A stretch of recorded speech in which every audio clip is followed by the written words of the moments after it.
మన first segment గుమగుమలు.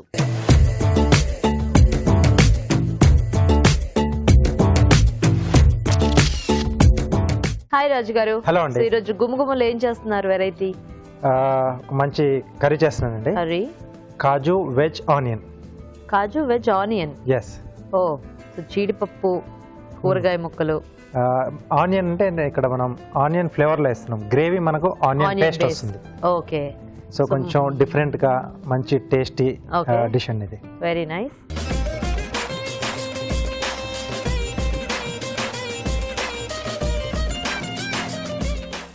Okay, మరి కాజు veg onion తయారీకి కావాల్సిన పదార్థాలు ఏంటో చూద్దాం. కాజు వెజ్ ఆనియన్ తయారు చేయడానికి కావాల్సిన పదార్థాలు: నానబెట్టిన జీడిపప్పు 1 కప్పు, వేయించిన ఉల్లిపాయ పేస్ట్ 1 కప్పు, ఉడికించిన క్యారెట్ ముక్కలు 1/2 కప్పు, ఉడికించిన బీన్స్ 1/2 కప్పు, ఉడికించిన బంగాళదుంప ముక్కలు 1/2 కప్పు, ఉడికించిన పచ్చి బఠానీలు 1/2 కప్పు, మసాలా దినుసులు కొద్దిగా, తరిగిన పచ్చిమిరపకాయలు 3, అల్లం వెల్లుల్లి పేస్ట్ 1 టీ స్పూన్, ఉప్పు తగినంత, కారం తగినంత, పసుపు చిటికెడు, తరిగిన tomato 1, garam masala 1 teaspoon, ధనియాల పొడి 1 టీ స్పూన్, కొత్తిమీర కొద్దిగా, నూనె 3 టేబుల్ స్పూన్లు. కాజు వెజ్ ఆనియన్ కి కావాల్సిన పదార్థాలన్నీ చూసారు కదా రాజు గారు, స్టార్ట్ చేద్దామా? ఓకేనండి. సో ఇక్కడ కొంచెం ప్రాసెస్ ఉంటుంది. మనం ముందుగా ఏంటంటే ఆనియన్స్ మనం బ్రౌన్ ఆనియన్ చేసుకుంటాం కదండి. సో వాటిని కొంచెం పేస్ట్ లా చేసి పెట్టుకోవాలి. సో ఇది కొంచెం టైం తీసుకుంటుంది. సో మిగతా ఫాస్ట్ గానే అయిపోతుంది. సో పచ్చి ఉల్లిపాయలు కాకుండా కొద్దిగా ఉల్లిపాయలు వేయించేసి పేస్ట్ చేసుకోవాలా? సో ఇది కొంచెం మసాలా బేస్ లో ఉంటుందా రాజు గారు మనకి? అవునండి. కొద్దిగా ఆయిల్ కావాల్స్తే కొంచెం వెన్న కూడా యాడ్ చేసుకోవచ్చు. సో 50-50గా. ఓకే. సో దీంట్లో ముందుగా మసాలా దినుసులండి. ఓకే. సో ఇక్కడ ఉల్లిపాయ మనం పేస్ట్ లా వాడుతున్నాం కాబట్టి సో ఇక్కడ మళ్ళీ పచ్చి ఉల్లిపాయలు వాడట్లేదు. ఉల్లిపాయ ముక్కలు ఇంకా అక్కర్లేదు. ఓకే. సో పచ్చిమిరపకాయలు, కొద్దిగా అల్లం వెల్లుల్లి పేస్ట్,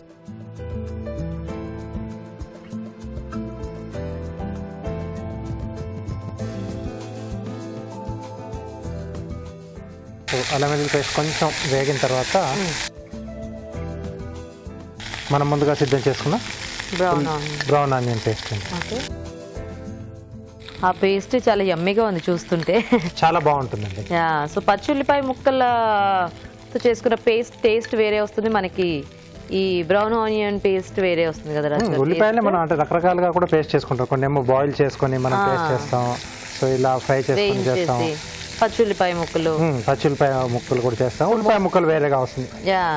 సో మసాలా కర్రీ అన్నప్పుడు చాలా మటుకి కొంతమంది గ్రేవీ కోసం ఇప్పుడు టొమాటో ఆనియన్ పేస్ట్ చేసేసి వేసేస్తూ ఉంటారు. అవునండి.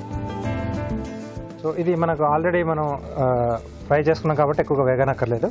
జస్ట్ ఆ మసాలా దినుసుల తాలూకు ఫ్లేవర్ ఈ పేస్ట్ కు పడితే సారు. దీంట్లో నానబెట్టిన జీడిపప్పు, సరిపడా ఉప్పు. సో కొంచెం కమ్మగా వస్తుందండి. ఆనియన్ బ్రౌన్ గా చేసుకున్నాం కదా, స్వీట్నెస్ అనేది కొంచెం యాడ్ అవుతుంది.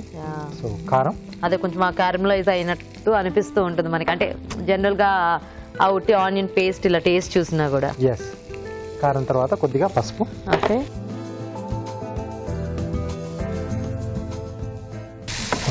సో ఆల్రెడీ మంచి స్మెల్ అనేది స్టార్ట్ అయిపోయింది. సో ఇంకా ఇందులో ఆనియన్ ఒకటే పేస్ట్ రూపంలో వాడుకుంటున్నాం మనం, మిగతాదన్నీ పీసెస్ లాగానే. ఎస్. ఓకే. సో టమాటో ముక్కలు. సో కొంచెం పులుపు, ఈ టమాటో ముక్కలైనా లేకపోతే పుల్లటి పెరుగు వేసుకున్నా కూడా చాలా బాగుంటుంది. ఓకే. సో ఏదైనా కొంచెం ఆ పులుపు ఉంటే బాగుంటుంది. ఎందుకంటే మనకు బ్రౌన్ ఆనియన్ కాబట్టి కమ్మగా వస్తుంది కదా. సో కొంచెం ఆ పులుపు ఉంటే టేస్ట్ బాగుంటుంది. కొద్దిగా ఎలాగో పచ్చిమిర్చి అవి కూడా యాడ్ చేసుకున్నాం కాబట్టి కొద్దిగా ఆ ఘాటుకి కొంచెం పులుపు యాడ్ అయితేనే బాగుంటుంది. ఎస్. టమాటో ముక్కలు కొంచెం వేగాలండి మనకు. ఓకే రాజు గారు, సో మేము చిట్కా చూసేస్తాం అయితే. ఓకే. ఓకే అండి, ఇప్పుడు మనం ఒక చిట్కా చూద్దాం. ఇప్పుడు మీకోసం మొదటి చిట్కా. మామూలుగా ఫ్రైలు, డీప్ ఫ్రైలు, ఇంకా మసాలా కూరలు ఇలాంటివి చేసుకున్నప్పుడు పెనమంతా కూడా కాస్త అడుగు పట్టేస్తూ ఉంటుంది. దానివల్ల ఎంతగా క్లీన్ చేసినా కూడా కొద్దిగా మాడు అనేది తగులుతూనే ఉంటుంది. ఇలాంటప్పుడు బాగా క్లీన్ అవ్వాలి, ఈ మాడంతా కూడా పోవాలి అనుకుంటే పెనంలో కొద్దిగా సాల్ట్ వేసి నీళ్లు వేసి కాస్త వేడి చేసి దాని తర్వాత కనుక శుభ్రం చేసినట్లయితే ఈ మురికంతా కూడా శుభ్రంగా పోతుంది. ఓకే అండి, చిట్కా చూసారు కదా. ఓకేనా రాజు గారు? ఓకేనండి. సో ఇప్పుడు దీంట్లో మనం ఉడికించుకున్న వెజిటేబుల్స్ అండి. ఓకే. క్యారెట్, అలాగే బీన్స్, ఓకే, ఉడికించిన బంగాళదుంప ముక్కలు, ఓకే, గ్రీన్ పీస్, వీటితో పాటు మసాలా పొడులు కూడా యాడ్ చేస్తున్నాం. కొద్దిగా ధనియాల పొడి, కొద్దిగా గరం మసాలా ఎండింగ్లో యాడ్ చేస్తే కొంచెం ఆ ఫ్లేవర్ అనేది బాగుంటుంది. ఇక్కడ ముందుగా మనం మసాలా దినుసులు కూడా యాడ్ చేసాం కదా, సో కొంచెం వాటర్ యాడ్ చేస్తారా? మంచి కలర్ఫుల్గా అయింది కదా అన్ని వెజిటేబుల్స్. అండ్ ఆనియన్ పేస్ట్ కూడా ఆల్రెడీ మనకి కొంచెం ఆ బ్రౌన్ కలరే కాబట్టి మనకి మొత్తం మసాలా అంతా కుక్ అయితే ఎలా ఒక టెక్స్చర్ వచ్చేస్తుందో అది ఆల్రెడీ వచ్చేసింది. సో ఆనియన్ వల్ల చాలా రాజు గారు కొద్దిగా ఇది కాంబినేషన్ దేంట్లోకి రాజు గారు? రోటీస్గా బాగుంటుందా? రోటీస్ బాగుంటుందండి, మెయిన్గా తందూరి రోటీస్ వాటికి బాగుంటుందండి. ఓకే. సో నాన్ కానీ, కుల్చాలు కానీ, లేకపోతే రుమాలి రోటీ. ఓకే.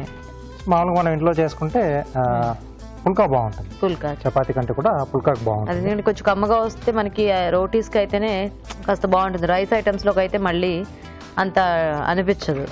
అంటే పలావ్ లాంటి వాటికి కాంబినేషన్ లో తీసుకోవచ్చు. కొద్దిగా పలావ్ మసాలా ఎక్కువగా ఉంటుంది కాబట్టి దానికి సెట్ అవుతుంది. ఓకే. సో దీంట్లో కొద్దిగా కొత్తిమీర యాడ్ చేస్తుంది. కావాల్సి కొద్దిగా ఫ్రెష్ క్రీమ్ దీంట్లో యాడ్ చేసుకోవచ్చండి, బాగుంటుంది. లేదా ఈ టెక్స్చర్ ఇంకొంచెం డిఫరెంట్గా కనబడాలనుకుంటే పన్నీర్ తురుములా చేసుకుని యాడ్ చేసుకున్నా అదొక డిఫరెంట్ టేస్ట్లో వస్తుంది. సో వేయించిన ఉల్లిపాయ కాబట్టి ఇది చాలా తొందరగానే ఆయిల్ మనకు బయటకి రిలీజ్ అవుతుంది. ఓకే. సో రెడీ అయిపోయింది. ఓకే.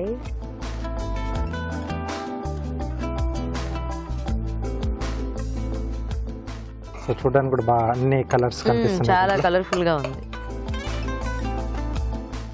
సో బేసిక్ గా మిక్స్డ్ వెజిటేబుల్ తో ఏదైనా కర్రీ చేసుకుంటే అదే బెనిఫిట్.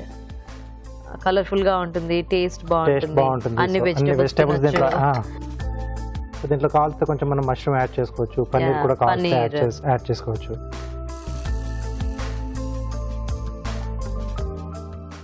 ఓకే.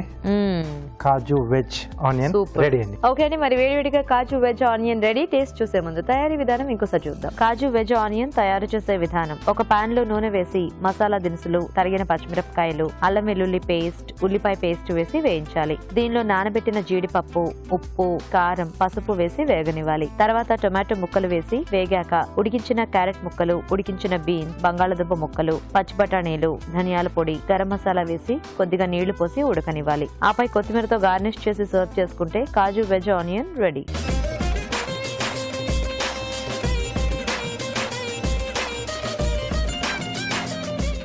ఓకే అండి, తయారీ విధానం చూసారు కదా. రాజు గారు టేస్ట్ చూద్దామా? ఓకేనండి.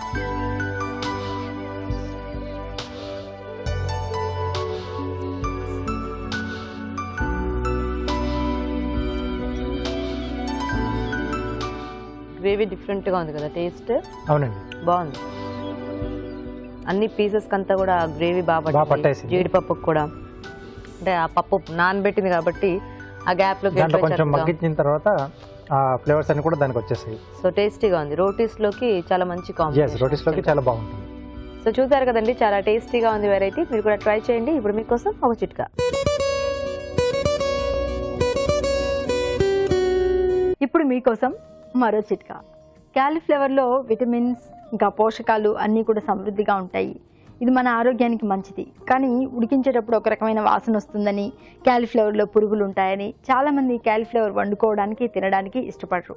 కానీ క్యాలీఫ్లవర్ ఉడికించేటప్పుడు అందులో కొద్దిగా పాలు వేసి ఉడికించినట్లయితే వాసన ఏమీ రాదు, అలాగే కలర్ కూడా చేంజ్ అవ్వకుండా ఉంటుంది. దీనికి అదనపు టేస్ట్ కూడా యాడ్ అవుతుంది. చక్కగా వండుకుని తినచ్చు. ఇప్పుడు మీకోసం మరో చిట్కా.